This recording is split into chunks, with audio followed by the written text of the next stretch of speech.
Et Donald Trump, ça y est, se présentant sur scène, le président, américain qui, nous dit-on, hein, il se raconte qu'il a annulé tous les rendez-vous, toutes les réunions qu'il avait, prévues avant cette intervention pour être, à l'heure parce que finalement il tient la promesse de l'horaire. Il est, 14h38 ici à Paris, il était censé parler à 45. Il est même en avance malgré, le demi-tour qu'il a dû faire avec, l'avion présidentiel Air Force One et donc on je vous propose d'écouter tout de suite le président américain Donald Trump. Merci beaucoup, Larry. C'est formidable de revenir dans cette belle ville de Davos en Suisse pour parler à tous ces dirigeants d'entreprises tellement respectés, à tant d'amis, quelques ennemis aussi, et tous les distingués invités. C'est un vrai who's who ici.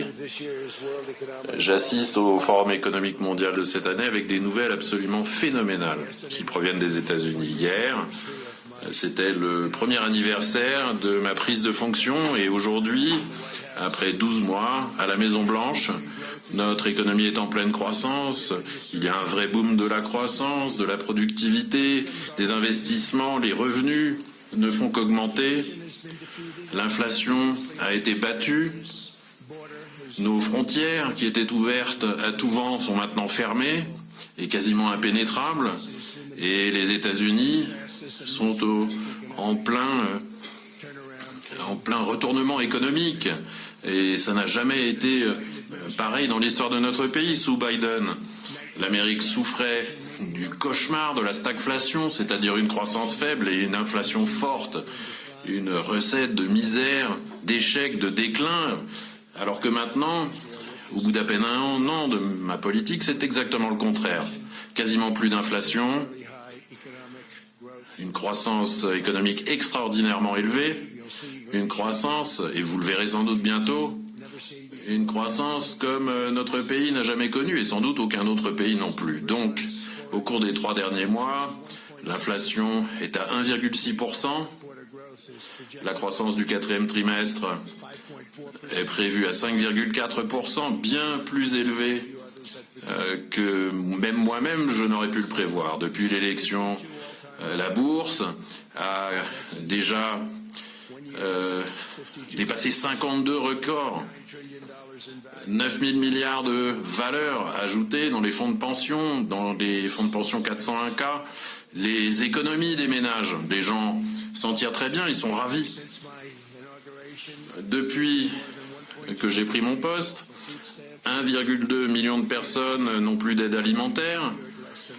Biden n'avait obtenu que moins de 1000 milliards d'investissements. Moins que ça en 4 ans. Et nous avons déjà des engagements de 18 000 milliards de dollars. Et je pense que le chiffre définitif sera probablement plus proche de 20 000 milliards d'investissements. Personne, aucun pays n'a jamais réussi ça, jamais dans l'histoire. Il y a à peine un an, avec les démocrates, nous étions un pays moribond. Nous sommes maintenant le pays le plus génial du monde.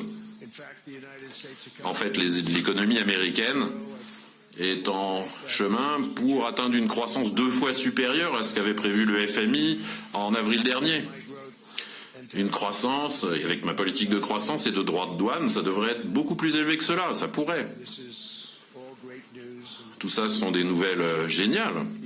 Géniales pour le monde entier, puisque les États-Unis sont le moteur économique de la planète, et quand l'Amérique va bien, le monde entier va bien aussi. Quand les choses vont mal pour l'Amérique, elles vont mal pour le reste du monde. Vous nous suivez quand nous montons, vous nous suivez aussi quand nous descendons. Je ne pense pas qu'on aurait réussi à faire ça aussi vite. Quelle surprise. Je pensais que ça prendrait plus d'1 an, peut-être, je sais pas, 1 an et 1 mois. Mais bon, tout ça s'est produit très vite.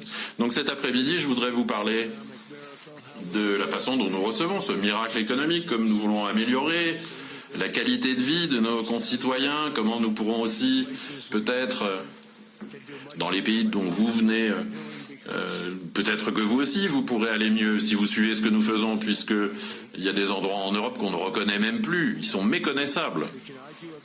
Alors on peut débattre, mais il n'y a pas de débat. Je veux insulter personne. Mais il y a des pays européens que je ne reconnais plus. Et je dis ça de façon négative, évidemment. Moi, j'adore l'Europe. Et je veux que l'Europe aille mieux. Mais elle avance dans le mauvais sens, dans la mauvaise direction. Ces dernières décennies, à Washington, dans les capitales européennes, les gens pensaient que le seul moyen d'atteindre la croissance, c'était d'augmenter la dépense publique, d'ouvrir grand les portes à l'immigration, que les métiers soi-disant sales devraient être délocalisés, que l'énergie, le pétrole devait être remplacé par toute cette escroquerie de l'énergie verte, et qu'il fallait importer des populations de l'autre bout du monde. Voilà, c'est Sleepy Joe et d'autres gouvernements occidentaux, ce sont ces politiques-là qu'ils ont suivies de manière idiote. Ils ont tourné le dos à tout ce qui fait la richesse et la puissance des nations. Alors qu'il y a tant de potentiel dans tant de nations, le résultat, ça a été des déficits budgétaires, des déficits commerciaux records. Tout cela avec une vague de migration de masse comme on n'a jamais vu dans l'histoire de l'humanité. Franchement, il y a plein d'endroits dans notre monde qui sont en train d'être détruits sous nos yeux. Et leurs dirigeants ne comprennent même pas ce qui est en train de se passer. Et ceux qui comprennent n'y font rien. Quasiment tous les soi-disant experts avaient prévu que mes projets, que mon plan allait échouer et qu'allait mener à une récession mondiale et à une inflation très forte, mais ils ont tort, nous l'avons prouvé. C'est tout à fait le contraire. En un an, nous avons produit une transformation comme l'Amérique n'en a jamais connue en plus de 100 ans. Plutôt que de fermer des centrales, nous les ouvrons. Plutôt que de construire ces espèces de moulins à vent qui ne servent à rien, nous les démontons. Et nous n'approuvons plus de construction de nouvelles éoliennes. Plutôt que de permettre aux bureaucrates de prendre le pouvoir, eh bien nous les virons. Ils retrouvent du boulot dans le secteur privé, ils gagnent 2-3 fois plus que ce qu'ils gagnaient comme fonctionnaires. Donc, ils me détestaient quand je les ai virés, maintenant ils m'adorent. Plutôt que d'augmenter les impôts, nous les baissons. Et nous augmentons les droits de douane pour que ce soit les pays étrangers qui payent pour le mal qu'ils nous ont fait en 12 mois. Nous avons supprimé 270 000 postes de bureaucrates du gouvernement fédéral. C'est la plus grande réduction en un an depuis la fin de la Deuxième Guerre mondiale. Personne n'a cru, personne ne l'a vu venir, nous n'avions pas le choix. Pour que le pays aille mieux, on ne peut pas avoir autant d'emplois fédéraux. Les dépenses ont baissé de 100 millions de dollars, le déficit a baissé de 27% en une seule année, et il va continuer à baisser. Ce qui fait baisser l'inflation, qui avait atteint des records sous Biden. Tous les mois, ça ne faisait qu'augmenter, encore et encore. J'avais dit que je supprimerais 10 règlements, 10 réglementations pour chaque nouvelle réglementation. Mais en fait, on m'a dit que j'en avais supprimé 129 pour chaque nouvelle réglementation. Donc à chaque fois qu'on vient me voir avec une nouvelle réglementation, eh ben, on en supprime en moyenne 129. Difficile à croire. Nous avons réalisé les baisses d'impôts les plus importantes des États-Unis, pas de taxes sur les pourboires, sur les retraites, sur les heures supplémentaires, 100% aussi d'augmentation des primes, des bonus, pour aider les entreprises à relocaliser la production. Ils adorent. Ils construisent une usine et elle est déductible de leurs impôts. Tout de suite, plutôt d'être obligé d'attendre 38 à 41 ans comme avant. C'est un miracle qui se déroule sous nos yeux. Personne n'aurait jamais pensé que ça aurait été possible. Et c'est ce qui a fait de mon premier mandat le mandat de 4 ans le plus réussi que nous ayons jamais connu du point de vue financier. Et maintenant, c'est encore mieux. Il s'agit d'un programme sur 10 ans, pas sur un an. Tout ce que vous investissez peut être déduit de vos impôts immédiatement et pas en 38 ou 41 ans. Notre déficit commercial, grâce aux droits de douane, a baissé. C'était le plus grand du monde. On perdait plus de 1000 milliards de dollars chaque année. Quel gaspillage. Mais en un an, j'ai fait baisser le déficit de 77%. Et tout ça sans inflation. Tout le monde disait que c'était impossible. Il y a 2-3 grands génies qui pensaient que je faisais ce qu'il fallait. Et maintenant, d'autres sont convaincus. Les chiffres sont incroyables. Les exportations américaines ont augmenté de 150 milliards de dollars. Nous avons 300 000 tonnes par mois de production. Et cette production va doubler, tripler dans les mois à venir. Des aciéries sont en train d'être construites partout dans le pays. Les constructions d'usines sont en hausse de 41%. C'est un chiffre qui va ne faire qu'augmenter puisque actuellement, il y a un processus en cours avec des demandes d'autorisation qui vont être accordées beaucoup plus rapidement qu'avant. Et puis, nous avons conclu des accords commerciaux historiques. 41% de l'ensemble du commerce américain, ces grandes entreprises, ces grands pays, il y a des pays qui sont des partenaires aussi. Les pays européens, le Japon, la Corée du Sud sont nos partenaires. Ils ont signé des accords incroyables avec nous, surtout sur le gaz et le pétrole, et tout ça booste la croissance, booste la bourse, pas seulement aux États-Unis, mais tous les pays qui ont conclu un deal avec nous, comme vous l'avez appris évidemment quand les États-Unis sont à la hausse, on vous tire vers le haut. C'est un postulat. J'ai arrêté ces politiques énergétiques qui faisaient monter les prix de l'énergie tout en supprimant des emplois et des usines. Évidemment, il y a les pires pollueurs du monde, mais sous Sleepy Joe, sous Biden, il y a une chute de 95% de production et une augmentation du prix de l'essence énorme. L'essence avait atteint 5 $ le gallon, voire même 7 $ dans certains endroits. Parce que 100 centrales ont été brutalement fermées par des gens qui n'avaient pas la moindre idée de ce qu'ils faisaient. Sous mon leadership, la production de gaz naturel américain a atteint des records historiques. La production de pétrole est en hausse de 730 000 barils par jour et la semaine dernière, 50 millions de barils ont été récupérés au Venezuela. Le Venezuela a été un pays formidable pendant plein d'années et puis après les politiques sont partis à volo. Ils ont eu de gros problèmes, mais là on les aide. Ces 50 millions de barils, on va les partager avec eux. Ils vont gagner plus d'argent qu'ils n'en ont gagné depuis très longtemps. Le Venezuela va être un endroit formidable. On a une coopération géniale avec eux une fois que cette attaque s'est terminée. Ils ont dit, bon allez, on signe un accord.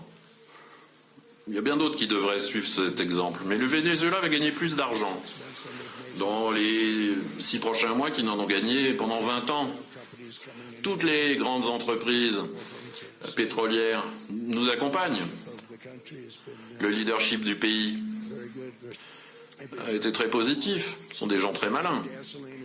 Le prix de l'essence est maintenant inférieur à 2,50 $ dans de nombreux États aux États-Unis, voire même 2,30 $ dans la plupart des États. Et on sera bientôt à une moyenne de moins de 2 $ le gallon. Dans certains endroits, c'est même encore plus bas que ça, 1,95 $ le gallon. Il y a beaucoup d'États où c'est 1,99 $. C'est des prix inédits depuis des années. En fait, depuis mon dernier mandat, où le prix avait baissé. J'ai signé un décret pour approuver la construction de nouveaux réacteurs nucléaires. J'étais pas à l'origine un fan du nucléaire à cause du danger, mais des progrès ont été réalisés, des progrès formidables sur la sécurité. Et donc, on aime vraiment maintenant ce monde de l'énergie nucléaire. Et ça peut être très sûr et à bon prix. Donc, nous sommes aussi très largement en tête sur l'intelligence artificielle. Le président Xi nous respecte ce que nous faisons parce que j'ai permis à ces grandes entreprises qui construisent ces gros bâtiments de construire leur propre capacité, leur propre centrale électrique. Et si on cumule tout cela, c'est plus que tout pays, n'importe où ailleurs dans le monde. J'ai lu récemment dans le Wall Street Journal que les Chinois ont besoin de beaucoup d'énergie. Mais nous, on en crée autant, voire plus. J'en suis très très fier. C'était mon idée. Je me suis dit qu'il fallait qu'on double l'énergie qui existe actuellement dans le pays, ne serait-ce que pour répondre aux besoins de l'IA. Les gens m'ont dit c'est impossible, et puis en fait, j'ai eu cette idée, je leur ai dit vous êtes des gens formidables, vous avez plein d'argent, pourquoi ne pas construire vos propres centrales électriques? Au début, ils m'ont pas cru. Tous ces grands noms, je pense qu'ils sont d'ailleurs dans cette salle, ils m'ont pas cru. Je leur ai dit si, allez-y. Ils sont revenus, ils ont dit ah mais on pensait que vous blaguiez. Et je lui ai dit mais non, je blaguais pas. Et en plus, je vous donne un permis de construire en 2 semaines. Et avec le nucléaire, il faudra peut-être 3 semaines. Mais bon, la plupart des centrales sont des centrales à gaz ou au pétrole. Et à cause de ma victoire électorale, les États-Unis ont évité l'effondrement énergétique dont ont souffert tous les pays européens qui ont suivi cette escroquerie écologique. Cette escroquerie écologique, on détruit les paysages avec ces espèces de moulins à vent. Dès que ça fait un tour de pale, on perd $1000. On est censé gagner de l'énergie avec de l'argent avec l'énergie, pas en perdre. Alors ici en Europe, on a vu le destin que la gauche radicale a essayé d'imposer sur l'Amérique. L'Allemagne génère 22% de moins d'électricité qu'en 2017. Et ce n'est pas la faute du chancelier actuel. Il est en train d'essayer de résoudre cette situation. Il fait un boulot formidable. Mais avant lui, j'imagine que c'est pour ça qu'il est arrivé au pouvoir d'ailleurs. Et les prix de l'électricité sont 64% plus élevés. Le Royaume-Uni produit à peine un tiers de toute l'énergie qu'elle produisait en 1999. Un tiers, imaginez un peu. Alors qu'il contrôle la mer du Nord, qui est l'une des plus grandes réserves de pétrole du monde. Ils s'en servent pas. Et c'est l'une des raisons pour lesquelles leur énergie a atteint des niveaux de production catastrophiquement bas et des prix catastrophiquement hauts. Pensez-y, un tiers. Alors qu'ils ont la mer du Nord juste à côté. Alors ils disent qu'il reste plus rien. Mais non, il reste 500 ans. Dans la mer du Nord, il y a plein de réserves formidables qui n'ont pas été trouvées. Parce que, pour des raisons écologiques, ils ne laissent pas les gens forer. 92% des revenus, ils les prennent, donc les pétroliers ne peuvent pas le faire. Moi, je voudrais que l'Europe aille mieux, je voudrais que le Royaume-Uni aille mieux, avec une des sources d'énergie les plus formidables de la Terre, à laquelle ils ne touchent pas. En fait, les prix de l'électricité ont augmenté de 139%. Il y a des moulins partout en Europe. Il y a des moulins dans tous les coins. Et ces moulins sont de vrais losers. Et le plus il y a de moulins à vent dans un pays, le plus d'argent ce pays perd. La Chine fabrique quasiment toutes ces éoliennes, ces moulins à vent. Mais j'ai pas vu d'éoliennes en Chine. Vous avez déjà réfléchi à ça? La Chine, ils sont malins, ils les fabriquent, ils les vendent aux imbéciles qui les achètent. Mais ils s'en servent pas eux-mêmes. Alors, ils font 2-3 champs d'éoliennes, mais ils s'en servent pas. C'est juste pour montrer aux gens à quoi ça pourrait ressembler. Les pales ne tournent pas, ça produit rien. Ce qu'ils utilisent surtout, c'est du charbon. La Chine, le charbon, le pétrole, le gaz. Ils commencent à se pencher sur le nucléaire un peu. Et pour eux, ça va très bien. Ils gagnent une fortune en vendant ces moulins à vent. Et je crois que c'est choquant que ça continue. Et ils sont... Moi, je suis copain avec eux, je suis ami avec eux, et ils trouvent ça choquant que les gens continuent à installer ces éoliennes qui détruisent, qui ruinent leur paysage. Ce sont les imbéciles qui achètent ça. Et la conséquence de ces politiques destructrices ont été terribles. Croissance plus basse, taux de natalité plus bas, disruption due à la migration, vulnérabilité aux adversaires étrangers. Et Et évidemment, les États-Unis se préoccupent beaucoup du sort des peuples européens. Ça nous intéresse. Moi, je viens d'Europe, l'Écosse et l'Allemagne, à l'origine. 100% l'Écosse, ma mère, 100% l'Allemagne, mon père.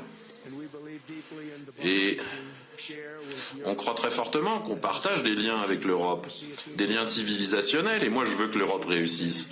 C'est pour ça que ces questions d'énergie, de commerce, d'immigration, de croissance doivent être de vraies préoccupations pour tous ceux qui veulent voir un Occident puissant et uni. Ces pays européens doivent faire ce qu'il faut. Ils doivent se sortir de cette culture qu'ils ont créée au cours des 10 dernières années. Ils sont en train de s'auto-détruire. Des endroits tellement magnifiques. Nous voulons des alliés forts, pas des alliés affaiblis. Nous voulons que l'Europe soit forte. Et en définitive, ce sont des questions de sécurité nationale. Et il n'y a sans doute pas de question actuellement qui rend la situation plus claire que ce qui est en train de se passer actuellement avec le Groenland. Ça vous intéresserait que je vous parle un peu du Groenland ? Je pensais ne pas l'évoquer, mais je pense que on a entendu des choses négatives. J'ai énormément de respect pour le peuple du Groenland et le peuple du Danemark, un respect immense. Mais tous les alliés de l'OTAN doivent avoir la capacité de défendre son propre territoire, et en fait, aucune nation, aucun groupe de nations n'a la capacité d'assurer la sécurité du Groenland. Aucun pays à part les États-Unis, qui est une grande puissance. Les gens ne comprennent même pas à quel point nous sommes une grande puissance, même s'ils ont commencé à comprendre il y a à peu près 2 semaines. On l'a vu pendant la Deuxième Guerre mondiale, quand le Danemark a plié face à l'Allemagne au bout de 6 heures de combat et a été totalement incapable de se défendre ou de défendre le Groenland. Alors, les États-Unis ont été forcés, on s'est senti obligé de le faire. On a envoyé nos propres forces pour tenir le territoire groenlandais. Et ça nous a coûté cher. Et pourtant, ils ont essayé de prendre le Groenland. Le Danemark le sait. Nous avons installé des bases pour le Danemark. Au Groenland, on s'est battu pour le Danemark, pas pour quelqu'un d'autre, juste pour sauver le Groenland. Voilà, c'est pas vraiment de la terre, c'est quand même juste un gros bloc de glace qu'on a sauvé, et on a empêché nos ennemis de mettre le pied dans notre hémisphère, donc on l'a fait pour nous-mêmes aussi. Et puis après la guerre qu'on a gagnée, qu'on a bien gagnée, sans nous, si on n'avait pas été là, vous parleriez sans doute tous allemand, peut-être un petit peu japonais. Après la guerre, nous avons rendu le Groenland au Danemark. Quelle stupidité! Mais on l'a fait quand même. On l'a rendu. Mais quelle ingratitude dont ils font preuve. Donc notre pays et le monde font actuellement face à des risques beaucoup plus graves qu'auparavant, puisque à cause des missiles atomiques, des armes dont je ne peux même pas vous parler. Il y a 2 semaines, on nous a parlé d'armes dont personne n'avait même l'idée. Ils ont dit « Ah, regardez, on les a dans notre objectif, on peut tirer sur la gâchette, mais il ne s'est rien passé. Aucun missile anti-aérien n'est monté. Il y en a un qui est monté, il a dû monter d'à peu près 20 mètres, il s'est écrabouillé juste à côté des gens qui l'avaient lancé. Mais qu'est-ce qui se passait là ? Ces systèmes de défense ont été fabriqués par la Russie et par la Chine. Il va falloir sans doute retourner à la table à dessin. Le Groenland est un territoire vaste, non développé, quasiment inhabité, sans défense, dans un emplacement stratégique essentiel, stratégique entre les États-Unis, la Russie et la Chine, en plein milieu. Donc c'était moins important quand on l'a rendu. C'était pas la même chose qu'aujourd'hui. C'est ça l'importance. On a parlé des minerais, etc. Mais il n'y a pas de terres rares. Ça n'existe pas, les terres rares. C'est la transformation qui est compliquée. Mais il y en a plein des terres rares. En plus, là, pour les atteindre, il faudrait traverser des centaines de mètres de glace. C'est pas pour ça qu'on en a besoin. On en a besoin pour des raisons de sécurité stratégique, nationale et internationale. On a cette énorme île non sécurisée qui fait partie de l'Amérique du Nord, qui est à la frontière ouest de l'hémisphère ouest. C'est notre territoire. Et c'est donc un intérêt central de la sécurité des États-Unis d'Amérique. Et d'ailleurs, c'est notre politique depuis des centaines d'années. Nous voulons empêcher les menaces extérieures de pénétrer dans notre hémisphère. Nous avons réussi et nous n'avons jamais été plus forts. C'est pour ça que les présidents américains ont cherché à acheter, à acquérir le Groenland pendant quasiment 2 siècles. Ça fait 2 siècles que l'Amérique essaye. On aurait dû la garder après la Deuxième Guerre mondiale, mais bon, c'était un autre président. Et c'est encore plus nécessaire maintenant que ça ne l'était à l'époque. En 2019, le Danemark a dit qu'il dépenserait plus de 200 millions de dollars pour renforcer la défense du Groenland. Mais comme vous le savez, ils ont dépensé à peine 1% de ce montant. Aucun signe du Danemark. Et je les respecte énormément, j'adore ces gens. Leurs dirigeants sont très bien. Il n'y a que les États-Unis qui peuvent protéger cette immense masse de terre, cet immense bloc de glace, pour le développer, l'améliorer, et tout ça dans les intérêts de l'Europe, pour la sécurité de l'Europe, et ce serait bon pour nous aussi, et c'est pour ça que je cherche à entamer des négociations immédiates sur l'acquisition du Groenland par les États-Unis. Tout comme nous avons acquis de nombreux autres territoires au fil de l'histoire, et comme les Européens aussi l'ont fait. Ce n'est pas problématique. Il y en a qui ont même fait l'inverse, qui avaient une immense richesse, d'immenses territoires un peu partout dans le monde, et puis ils sont partis dans le sens inverse, ils se sont retrouvés dans la situation initiale. Mais tout cela n'est pas une menace pour l'OTAN. Cela ne ferait qu'améliorer la sécurité de l'Alliance Atlantique. Les États-Unis sont traités très injustement par l'OTAN, je vous l'affirme. Quand on y pense, c'est incontestable. On donne tellement et on obtient tellement peu en retour. Alors moi, je suis très critique vis-à-vis de l'OTAN depuis des années, mais j'en ai fait plus pour aider l'OTAN que n'importe quel autre président avant moi. Si j'avais pas participé au cours de mon premier mandat, il n'y aurait plus d'OTAN. La guerre avec l'Ukraine est un exemple. C'est à des milliers de kilomètres. On est séparés par un énorme océan. C'est une guerre qui n'aurait jamais dû commencer. Elle n'aurait jamais commencé si l'élection présidentielle de 2020 n'avait pas été truquée, et tout le monde le sait. C'était une élection truquée. Il y a des gens qui vont être poursuivis en justice pour ce qu'ils ont fait. C'est peut-être du breaking news, mais en tout cas, c'est le cas. Des élections truquées. Nous avons besoin d'élections fortes, nous avons besoin de frontières fortes et d'une presse forte. Des frontières, des élections libres et des médias plus justes. Regardez les médias, ils sont incroyablement orientés.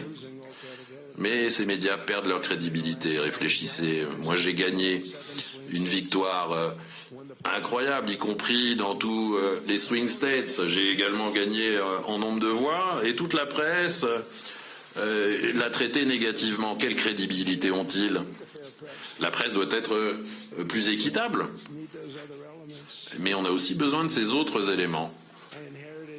Et j'ai hérité d'une situation terrifiante. La frontière était grande ouverte. L'inflation était à fond. Rien n'allait aux États-Unis quand je suis arrivé, quand j'ai pris mon poste. Mais j'ai aussi hérité d'un bazar en Russie, en Ukraine. Poutine, je le connais très bien, on aurait pu en parler. C'était la prunelle de ses yeux, mais il n'aurait rien fait si j'avais été là. Je lui aurais dit non, tu feras rien, et il n'aurait rien fait. C'est terrible ce qui s'est passé. Moi j'ai bien vu, après que j'ai quitté le pouvoir, Biden avait donné à l'Ukraine et à l'OTAN 350 milliards de dollars, une somme immense, énorme. Je suis arrivé, et puis comme sur la frontière sud, comme avec l'inflation, comme avec l'économie, j'ai dit, eh ben, ça va mal ici, mon pays. Tout cela était complètement incontrôlable. la frontière était incontrôlable. On a résolu le problème. Maintenant, c'est la frontière la plus solide du monde. Et puis, là, ça fait 1 an que je travaille sur cette guerre et j'ai résolu 8 autres conflits. Un de Pakistan, j'ai résolu ça.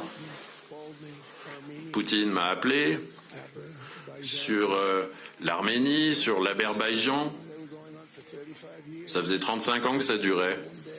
Ça m'a pris une journée pour résoudre cette guerre. Et le président Poutine m'a appelé, il m'a dit « Vous savez, ça fait 10 ans que je travaille sur cette guerre et j'ai pas réussi. » Et il a dit « Occupez-vous de votre guerre et pas de celle-là. » Alors, qu'est-ce que les États-Unis tirent de tout ce travail et de tout cet argent qu'elles consacrent par la mort, la destruction et tout cet argent qui est envoyé à des gens qui n'ont aucune appréciation pour ce que nous faisons? Je parle de l'OTAN, je parle de l'Europe.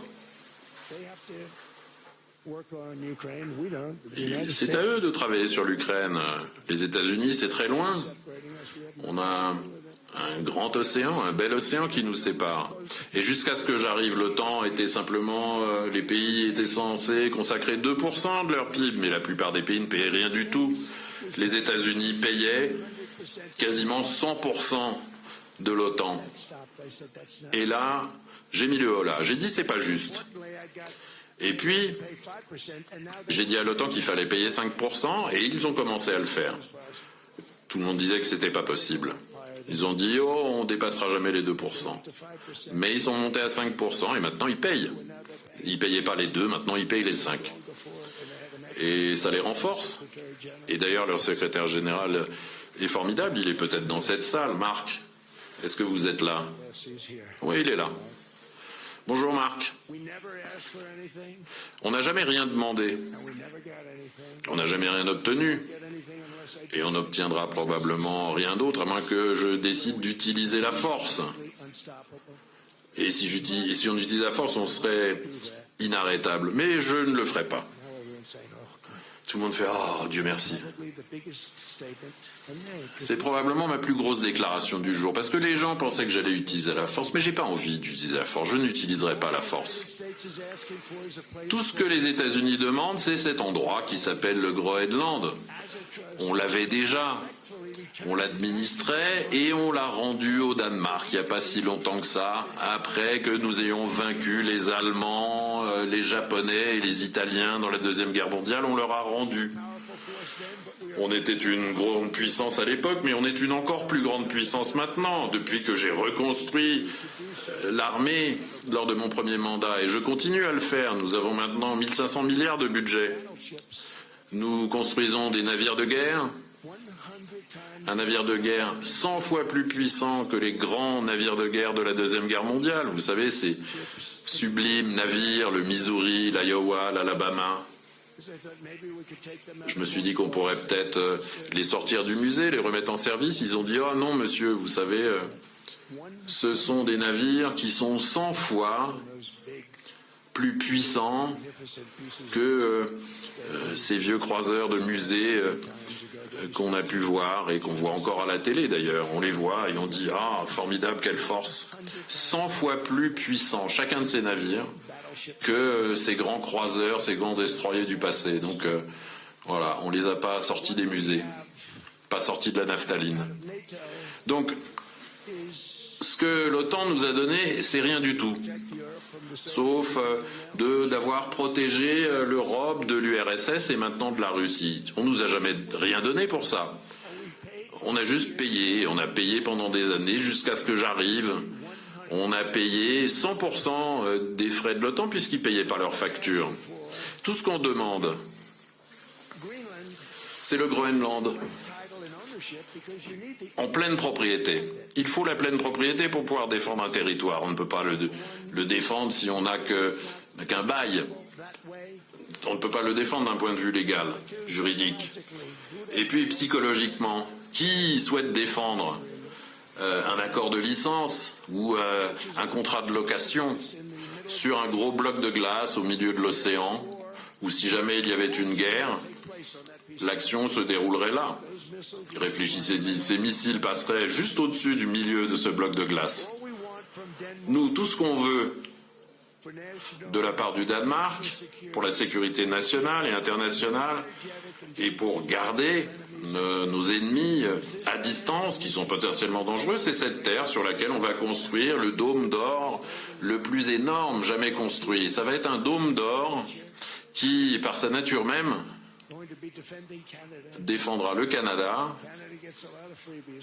Le Canada reçoit plein de cadeaux de notre part. Il devrait être moins ingrat. Le Premier ministre hier, il était un petit peu ingrat quand même, pas très reconnaissant. Le Canada existe grâce aux États-Unis, Marc. Il faudrait que vous en souveniez la prochaine fois que vous ouvrez la bouche. Ce qu'on a fait pour Israël, c'était formidable. Mais ce n'est rien par rapport à ce qu'on veut faire pour le Canada. Les États-Unis, on veut construire ce dôme, un dôme unique. On l'a fait pour Israël. Bibi, arrête de dire que ce dôme, c'est toi, c'est notre technologie, c'est notre matériel. Donc ils ont eu du bon coup, ils ont été courageux, ils ont réussi à détruire la menace nucléaire iranienne de façon incroyable. Personne n'avait jamais vu un truc pareil. Et le Venezuela, la destruction de Salmani, de al-Baghdadi, quand il a essayé de remonter, tout ça a été parfaitement exécuté, et tout le monde a été parfaitement exécuté. D'ailleurs, un expert militaire m'a dit « Tout ce que vous avez fait, monsieur, a été parfaitement exécuté ». J'ai dit « Oui, je sais ». Alors si d'autres présidents ont souhaité dépenser des milliards et des milliards de dollars sur l'OTAN et n'avoir jamais rien reçu en retour, eh ben on n'avait rien demandé en retour. C'était vraiment à sens unique. Maintenant ils veulent qu'on les aide sur l'Ukraine. Moi j'aide. La semaine dernière, il y avait 10 000 soldats, mais le mois précédent, 31 000 soldats sont morts. 31 000. C'est quoi? C'est cette salle fois le nombre de personnes qui sont dans cette salle fois 30. Pensez-y un peu. 30 000 soldats sont morts en un mois. Et le mois précédent, c'était 27 000. Et avant, c'était 28 000. Et le mois d'avant, c'était 25 000. C'est un bain de sang, là-bas. Et c'est ça que je veux faire cesser. Ça sert à rien pour les États-Unis. Vous savez, ce sont de jeunes âmes, des jeunes qui vous ressemblent, qui ressemblent à certaines personnes qui sont assises ici au premier rang. Leurs parents sont fiers, ils partent à la guerre, et 2 semaines après, on les appelle, on dit ils se sont fait arracher la tête. Votre fils s'est fait arracher la tête. C'est une guerre atroce. La pire guerre depuis la Deuxième Guerre mondiale. Et s'ils continuent, ils finiront par dépasser la Seconde Guerre mondiale. On ne veut pas en parler, mais il y a énormément de morts. L'Ukraine et la Russie, des chiffres incroyables. Alors, je discute avec le président Poutine. Il veut trouver un accord. J'en discute aussi avec le président Zelensky, que je vais le rencontrer aujourd'hui. Peut-être qu'il est dans la salle aussi. Mais il faut arrêter cette guerre. Il y a trop de gens qui meurent, sans raison, de façon inutile. Nous perdons toutes ces belles âmes. C'est pour ça que ça m'intéresse. C'est ma seule raison. Mais ce faisant, j'aide l'Europe, j'aide l'OTAN. Et ces derniers jours, quand j'en parlais, les gens m'adoraient. Ils m'ont appelé papa la dernière fois. Ils ont dit « Ah, c'est notre papa. C'est lui le chef. » Donc voilà, j'étais le chef, le papa, et maintenant je suis un type affreux. Donc moi ce que je demande, c'est juste un bloc de glace où il fait froid, au milieu de nulle part, mais qui peut jouer un rôle vital pour la paix mondiale et pour la protection du monde. Je ne demande pas grand-chose par rapport à ce qu'on a donné pendant des décennies. Mais le problème avec l'OTAN, c'est qu'on sera là, derrière eux, à 100%. Mais je ne suis pas sûr que l'inverse serait vrai. On leur a donné... On les appelle, par exemple, on dit « Ah, messieurs, on est attaqué par tel ou tel pays. » Eh bien, je ne suis pas sûr qu'ils répondraient. Je sais que nous, on serait là pour eux. Je ne suis pas sûr qu'eux seraient là pour nous. Avec tout l'argent qu'on a dépensé, avec tout ce sang, cette sueur et ces larmes, je ne suis pas sûr qu'ils seraient là. Ils ne sont pas là pour nous sur l'Islande. Ça, je vous le dis. Regardez, la bourse a chuté hier à cause de l'Islande. Et l'Islande nous a déjà coûté pas mal d'argent, ce qui n'est pas grand-chose. Et en fait, cette bourse-là, on va doubler la bourse. Ça va atteindre les 50 000 points et ça va doubler assez vite, grâce à tout ce qui est en train de se passer. Mais ça, c'est un bon exemple. Après avoir donné à l'OTAN et aux pays européens des milliards et des milliards de dollars pour leur défense, ils achètent nos armes, on construit les meilleures armes du monde, mais maintenant on va les construire plus vite, les fabriquer plus vite. Il va y avoir les salaires, il ne va pas y avoir de rachat d'actions, différentes choses qu'ils faisaient dans ces entreprises. Quand ils gagnaient 50 millions de dollars, il leur fallait 3 ans pour vous livrer un missile Patriot. C'est pas bon. Même mon chauffeur, il serait capable de travailler plus vite que ça. Et lui, il gagne quand même moins que ça. Donc, s'ils veulent gagner de gros salaires, il va falloir qu'ils produisent plus vite. On a le matériel militaire le plus formidable et il va falloir le fabriquer plus vite avec de nouvelles usines, et tout cet argent qui est consacré à ces rachats d'actions, eh bien, servira à construire des usines. Les entreprises de l'armement, de la défense ne pourront plus effectuer ces rachats d'actions. Ils vont fabriquer des Tomahawk, des Patriots. On a le meilleur matériel, des F-35, des F-47, le nouveau là qui va sortir. On dit que c'est l'avion le plus destructeur, le chasseur le plus destructeur jamais construit. Ils l'appellent le 27, le 47, je sais pas, je vais enlever le 47.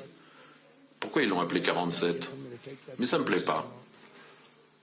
Je vais le rebaptiser. Alors c'est le premier avion de 6e génération, indétectable, comme nos bombardiers B-2, qui sont passés au-dessus de l'Iran sans être détectés. Ils ont fait le boulot et ils sont repartis. Donc nous, on veut un bloc de glace pour la protection du monde. Et ils ne veulent pas nous le donner. On n'a jamais rien demandé d'autre. On aurait pu le garder. On aurait pu le garder cette terre, ce territoire. Alors, vous avez le choix. Vous pouvez dire oui, et on appréciera, ou vous pouvez dire non, et on s'en souviendra. Une Amérique forte et sûre, ça veut dire une OTAN forte et sûre. Et c'est pour ça que je travaille pour que notre armée soit très puissante, pour que nos frontières soient solides, pour que notre économie soit solide, parce que la sécurité nationale exige une prospérité, une sécurité économique, et elle n'a jamais été aussi bonne. Biden et ses alliés ont détruit notre économie et nous ont donné sans doute la pire inflation que l'Amérique ait jamais connue. Ils disent depuis 48 ans, moi je dis depuis toujours, mais déjà 48 ans, c'est quasiment depuis toujours. 48 ans ou depuis toujours, c'est affreux. Ça coûte à un foyer 33 000 $ par an. Et ce qu'ils ont fait à ce pays ne devrait jamais être oublié. Donc c'est sans doute le pire président, et de loin, qu'on ait jamais eu. C'est lui qui est responsable de la plupart des dégâts qui ont été faits.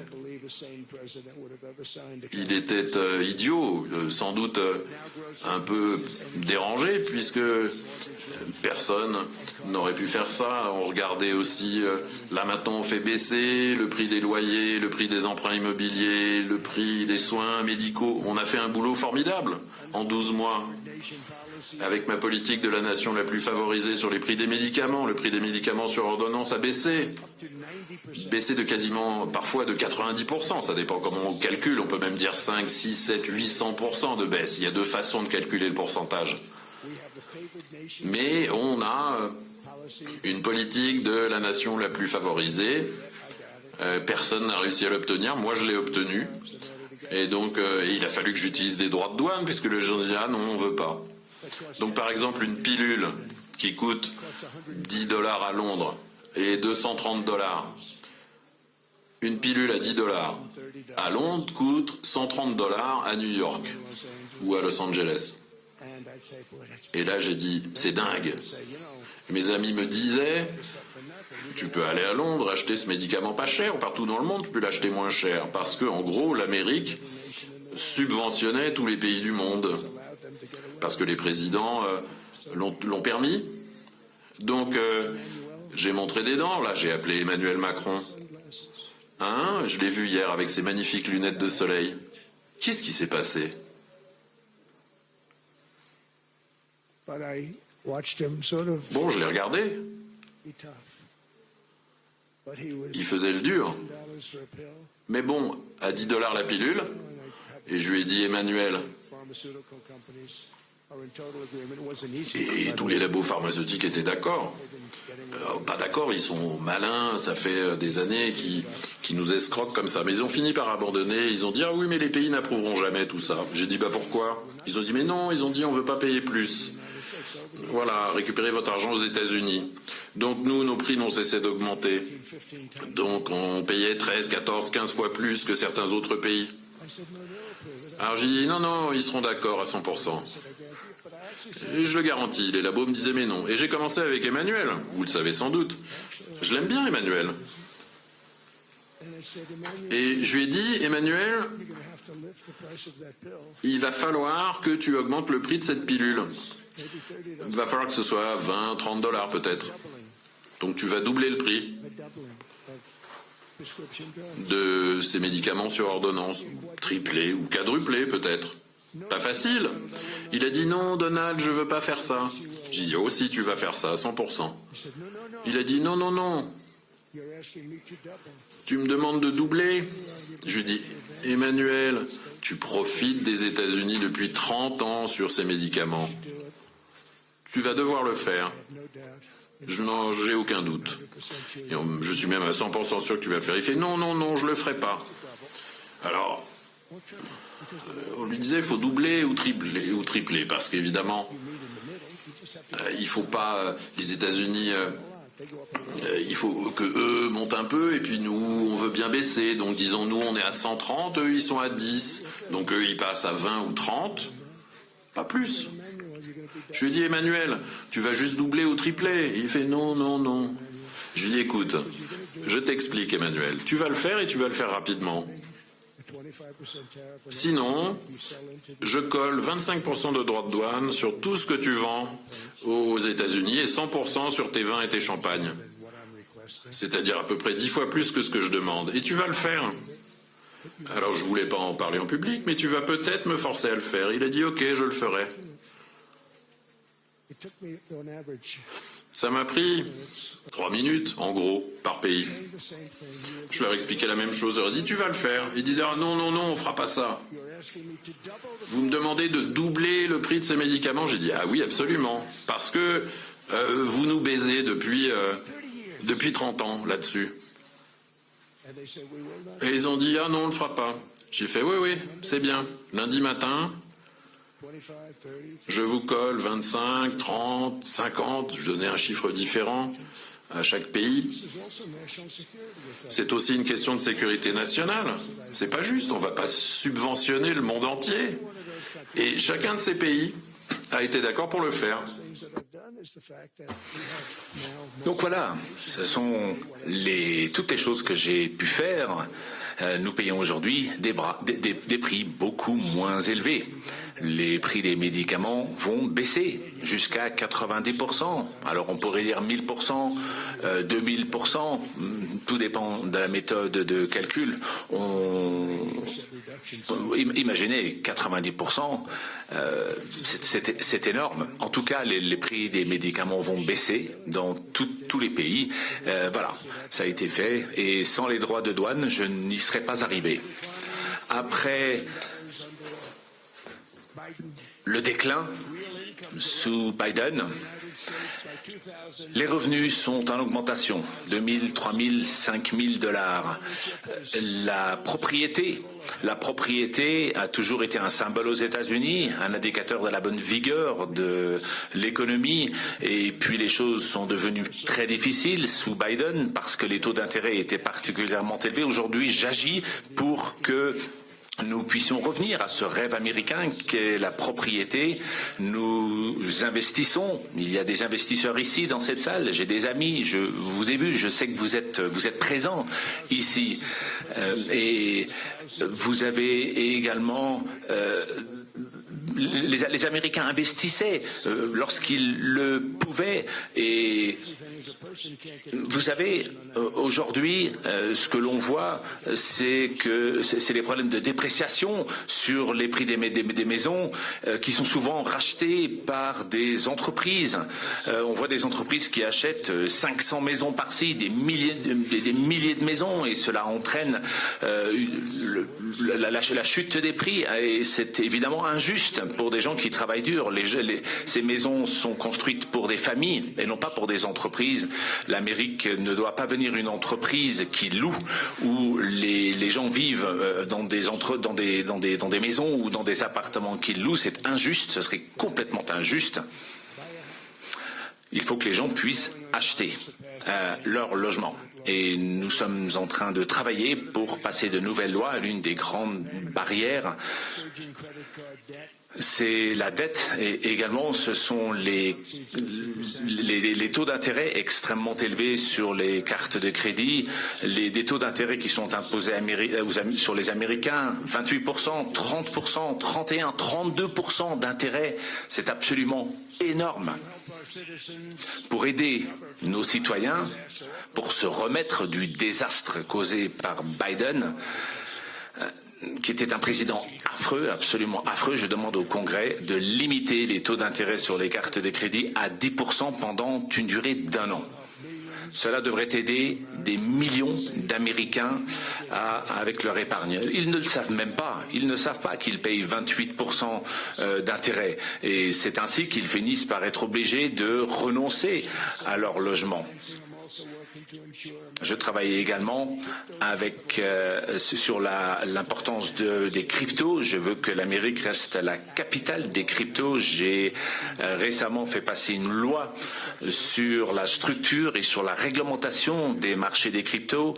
Le Bitcoin, évidemment, j'espère que d'ici très peu de temps, nous pourrons donner plus de liberté financière aux Américains. Je l'ai fait pour des raisons politiques et je pense que c'était bien de le faire. Et puis, il y avait aussi la question de la Chine. La Chine souhaitait ce marché.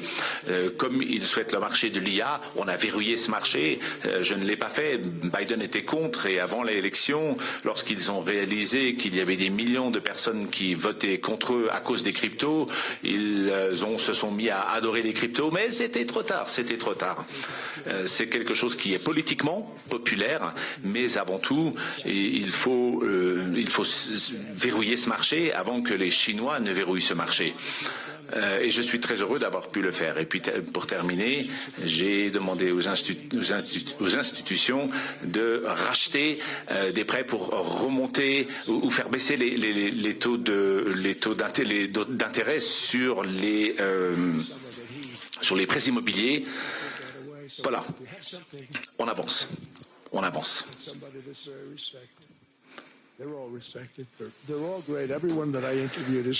Les personnes avec lesquelles j'ai travaillé font un travail extraordinaire. Le problème, c'est que parfois les gens changent. Une fois que vous les mettez dans un poste, ils changent.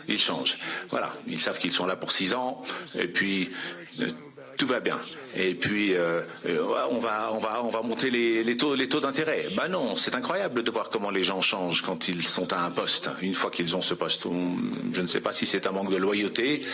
En tout cas, on a un très mauvais chairman, Jérôme. Too late Powell, too late. Il est toujours too late, toujours en retard.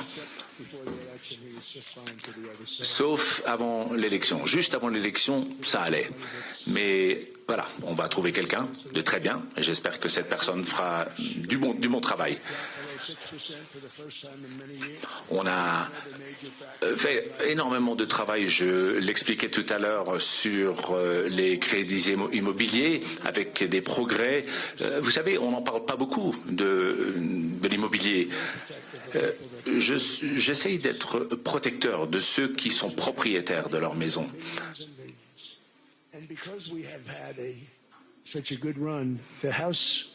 La valeur immobilière, la valeur des maisons a énormément augmenté et des gens qui possédaient sont devenus riches, parfois extrêmement riches, parce qu'ils étaient propriétaires.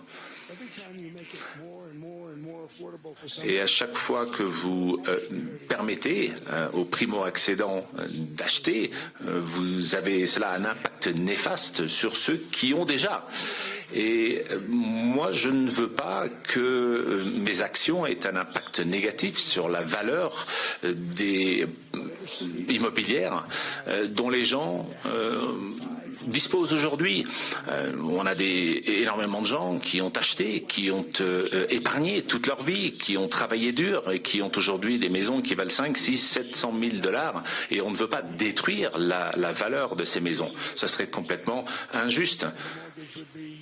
Certaines personnes ont des prêts immobiliers, et certains prêts immobiliers ont augmenté de manière extrêmement importante à cause des intérêts et ça rend les remboursements des prêts extrêmement difficiles. C'est injuste. Parfois, des gens ont perdu leur maison. Alors, on peut faire baisser les taux d'intérêt. Et c'est ce que nous souhaitons faire, parce que c'est bon pour tout le monde, diminuer les taux d'intérêt. Le fait est que nous devrions payer beaucoup moins d'intérêt. Beaucoup, beaucoup moins. Nous devrions payer les taux d'intérêt les moins élevés de tous les pays, parce que sans les États-Unis, rien n'existerait. Je vais vous raconter une petite histoire à propos de la Suisse. Les Suisses font de très belles montres, très belles montres, des Rolex, etc. Mais ils payaient rien aux États-Unis quand ils envoyaient leurs produits aux États-Unis. Et un déficit de 41 milliards de déficit. Je suis passé en avion tout à l'heure, en hélicoptère, c'est magnifique. Alors j'ai dit voilà, allez, un droit de douane de 30% pour récupérer ne serait-ce qu'une petite partie. On ne récupérera pas tout. Il y aura toujours un déficit, mais bon, vous imaginez, c'était un énorme déficit. J'ai dit allez, droit de douane. Différents droits de douane en fonction des pays, évidemment. Je crois que c'est juste, au final, pour tout le monde. Donc 30% de droits de douane sur la Suisse, et tout à coup, tout a changé. Ils m'ont appelé, vous ne pouvez même pas imaginer. Alors, la Suisse est un endroit formidable, avec des gens extrêmement brillants, mais je ne m'étais pas rendu compte qu'ils étaient brillants grâce à nous. Et puis, des exemples, il y en a beaucoup d'autres. Je crois qu'il y a beaucoup de pays qui sont ce qu'ils sont grâce à nous, parce qu'on ne leur a jamais demandé de payer quoi que ce soit. Ils arrivent, ils vendent leur montre, pas de droit de douane, ils rentrent chez eux, ils gagnent 41 milliards de dollars au passage, grâce à nous, juste avec nous. J'ai dit attendez, non, c'est pas possible. Le déficit est encore là, il est encore substantiel, mais bon, les droits de douane sont là, 30%. Je crois que le Premier ministre, non pas le président, mais le Premier ministre, une femme m'a appelé, et elle répétait, elle disait non, c'est pas possible, vous ne pouvez pas nous faire ça, pas 30%. Nous sommes un petit pays. Et je lui dis oui, d'accord, un petit pays, mais vous avez un déficit énorme avec nous. Alors vous êtes peut-être petit, mais le déficit il est énorme. Elle m'a dit non, c'est pas possible, ne faites pas cela. Elle répétait encore et encore, non, on est un petit pays, Je dis oui, vous êtes un petit pays certes, mais vous êtes un grand pays. Voilà, elle m'a pas pris, pas géré la chose comme il fallait avec moi. Elle m'a dit ne faites pas cela. Je lui ai dit madame, je vous remercie. On est passé à 39, voilà, de 30 à 39. Et là, vraiment, ça s'est mal passé. Là, j'ai eu des visites. Rolex est venu me voir. Ils sont tous venus me voir. Et puis, je me suis dit mais bon, en même temps, j'ai pas envie de faire de mal aux gens. Donc, on a baissé un peu. Et aujourd'hui, ils payent des droits de douane. Voilà, j'ai réalisé que nous avons énormément d'exemples comme celui-ci, où des pays gagnent beaucoup d'argent grâce aux États-Unis. Sans les États-Unis, ils ne gagneraient rien. Imaginez, la Suisse, 41 milliards de dollars sur notre dos. Et elle me dit, c'est un petit pays, la Suisse. Eh oui. Et elle était particulièrement agressive avec moi. Mais lors de cette conversation, j'ai réalisé que les États-Unis avait contribué. Je peux vous donner d'autres exemples. Je regarde le public, je connais un certain nombre de personnes ici. Il y en a d'autres. Oui, je vois que vous baissez la tête pour pas que vous pointe du doigt. Tout le monde a profité des États-Unis. Je pense que j'ai été juste. Voilà, droit de douane, ok, ça passe. Droit de douane. Mais sans nous, sans les États-Unis, c'est plus la Suisse. Hein. Les choses changent. Mais nous souhaitons travailler avec les pays. On n'est pas là pour détruire. J'aurais pu dire 30%, 39%, j'aurais dit puis 70%, et là on aurait gagné encore plus d'argent. Mais bon, ça aurait fait du mal, ça aurait détruit la Suisse financièrement, et